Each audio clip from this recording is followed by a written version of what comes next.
सबने अकेला छोड़ दिया, मैं भी देश का हिस्सा हूं। सबने अकेला छोड़ दिया, मैं भी देश का हिस्सा हूं। भटक रहा हूं तन्हाई में, नहीं भूला कोई किस्सा हूं। छीनी विरासत मुझे दिलाओ, मैं धोखे से अचंभित हूं। छीनी विरासत मुझे दिलाओ, मैं धोखे से अचंभित हूं। मुझसे मेरा दर्द ना पूछो, मैं एक कश्मीरी हूं।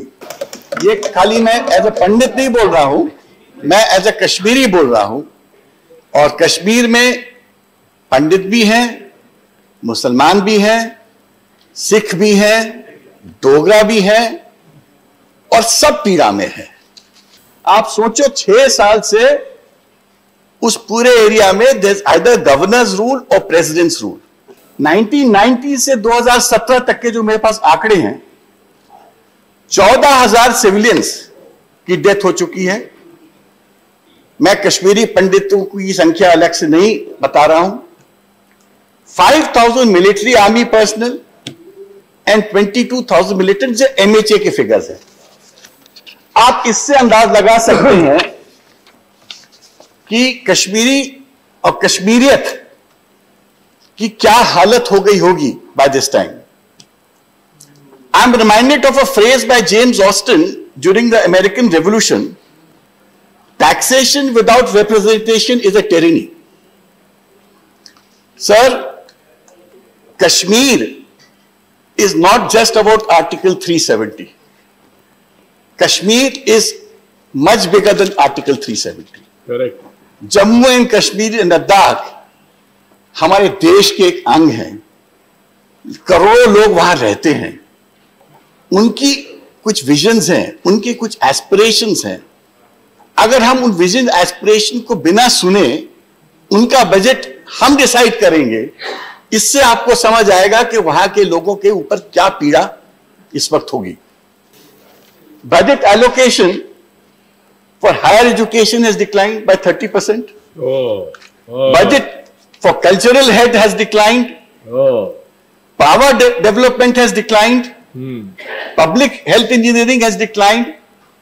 All this is happening because priority के लिए जो एक डिस्कशन होना चाहिए, प्रायोरिटी के लिए जो एक मीटिंग ऑफ माइंड्स होनी चाहिए, वो पॉसिबल नहीं है, क्योंकि वहां असेंबली नहीं है और यहां पर उनके नुमाइंदे नहीं। हम लोग कुछ दिन पहले as a parliamentary delegation Srinagar में थे। हम लोग जब डल लेक में गए, डल लेक की जो हालत देखी तो रोना आया। पूरे वीड्स भरे थे, 2 या 3 मशीन चल रही थी। अगर कश्मीर की सुंदरता डल लेक से नापी जाती थी तो where is that Dal lake, where is that Nageen? और आज 5-7 साल हो गए हैं, आपने 2 मशीन लगा दी और आप बहुत खुश हो कि बहुत काम हो रहा है वहां पर। फॉरेन निवेश क्या हो रहा है? कौन फॉरेनर आएगा? जब कश्मीरी पंडितों को ही सिक्योरिटी नहीं है वापस जाने की, आप बता दीजिए। मैंने उस दिन भी बोला था, जिस दिन आज से 2 साल पहले जब वो रीऑर्गेनाइजेशन एक्ट पास हुआ था और कॉन्स्टिट्यूशनल अमेंडमेंट आया था, कि क्या इससे कश्मीरी पंडित वापस चले जाएंगे? और मैंने तो होम मिनिस्टर साहब को उस दिन ये भी बोला था, अगर कश्मीरी पंडित वापस चले जाएंगे तो मैं आपको सेंट्रल हॉल में चाय पिलाऊंगा। वो भी मौका मुझे आज तक नहीं मिला, क्योंकि कौन जाएगा? अब मैं आपको बता सकता हूं, फॉरेन डायरेक्ट इन्वेस्टमेंट अगर कभी होगा तो सबसे पहले एक्सपैट्रिएट कश्मीरीज करेंगे। आप कश्मीरी पंडितों से बात करिए, आपको समझ आएगा how much they want to invest in Kashmir. But to invest in Kashmir you first have to create a climate for them. If there is no climate for them, who is going to invest? आप वहां शिकारे वालों से पूछिए, उनकी हालत क्या है। आप वहां के बोटमैन से पूछिए, उनकी हालत क्या है। आप वहां जो वहां पर जो घोड़े वाले हैं, पोनी वाले हैं, जो ढोते हैं सामान, उनसे पूछिए उनकी हालत क्या है। Does this budget reflect this pain and agony? उनके लिए क्या हेड्स हैं, कैसे चेंजेस आएंगे वहां पर। मुझे तो यह भी आश्चर्य है कि आप बैंडविड्थ है, जैसे अब आप इंटरनेट बैंडविड्थ वहां इंक्रीज जब करेंगे तभी तो वहां का यूथ, वहां की विमेन, वहां का जो बिजनेसमैन है, कमाल का कुछ इकोनॉमिक एक्टिविटी भी अच्छी होगी। आपने बड़ी मुश्किल से तो 2G से 4G किया और 4G भी लिमिटेड एरियाज में किया। तो at the end of the day, I mean, you see the suffering of the people there. And is this what I am trying to say is, placing a governor as a chief executive under a presidential rule is a political answer. What you need is an economic answer. जब तक वहां की economy revive नहीं होगी, आप वहां कर क्या सकते हैं? वहां का एप्पल ट्रेड नीचे आ गया है। वहां का एप्पल ट्रेड क्यों नीचे आ गया है? क्योंकि नेबरिंग कंट्रीज का एप्पल इंडिया में फ्लड हो चुका है। जो 1500 रुपए रेट था वो 700 पे आ गया है। जो चाइना से एप्पल और आसपास से जो एप्पल आता था, इंडिया में फ्लड हो चुका है। और कश्मीर का एप्पल के रेट्स गिर चुके हैं।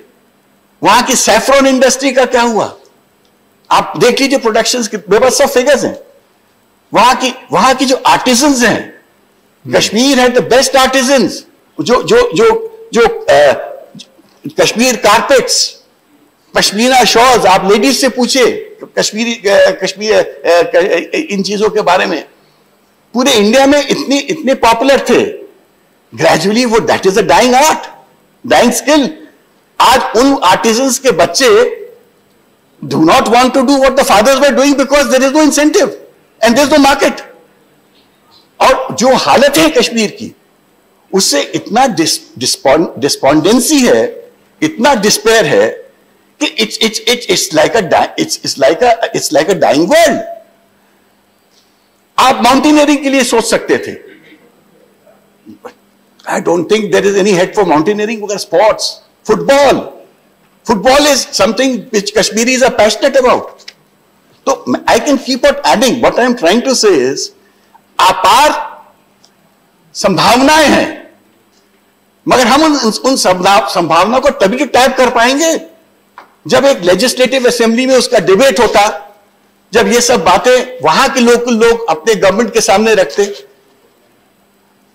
प्रॉब्लम इज नॉट, देखिए लाइफ में एक सरकार में दो चीजें होती हैं।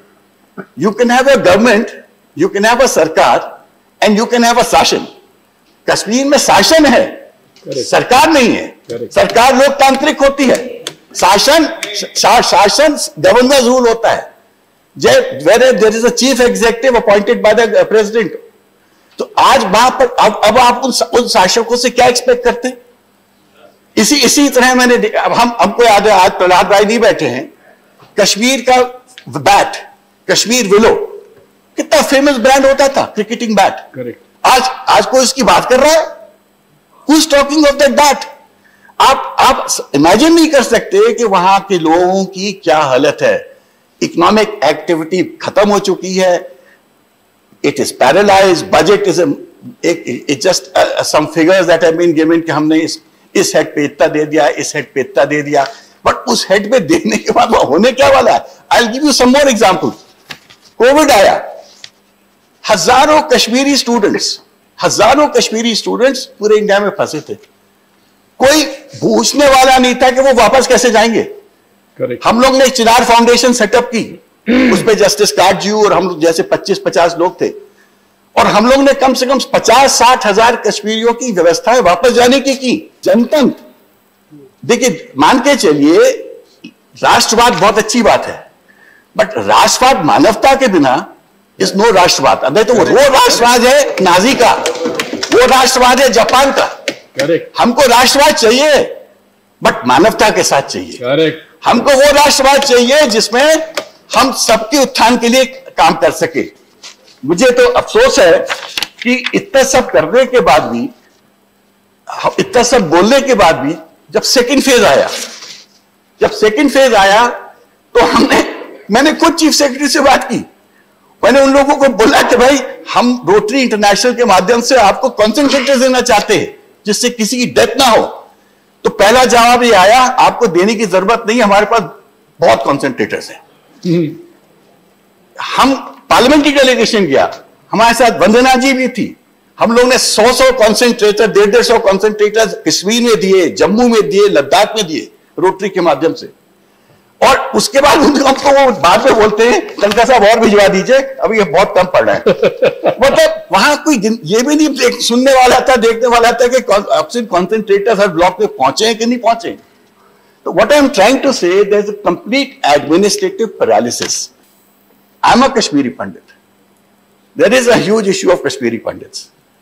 मैं एक बिल ला रहा हूं, private members bill, which is notified for 1st of April, which I am calling Kashmiri Pandit Rescue, Restitution, Resettlement, Rehabilitation Bill 2022. मैं तो folded hand से, I will appeal to the entire house. Yes. Please support that bill that day. Yes. अगर 32 years में, even 32 years में, if we can do justice to a community which otherwise is an educated community, which otherwise has never demanded. हमने झगड़ा नहीं किया streets में, हमने पत्थर नहीं फेंके, हमने ट्रेन नहीं रोकी, हमने बिल्डिंग नहीं जलाई, बिकॉज हम लोग पढ़े लिखे थे, हम लोग सभ्य थे और हमारी संख्या कम थी। हम अपना काम में लग गए, मगर दिल में तो तमन्ना है कि once we should go back to Kashmir. Yes. सबके दिल में तमन्ना है। Yes. तो let us this is one time when we should all join hands to ensure that justice is done to Kashmiri Pandit. Thank you. Jai Hind.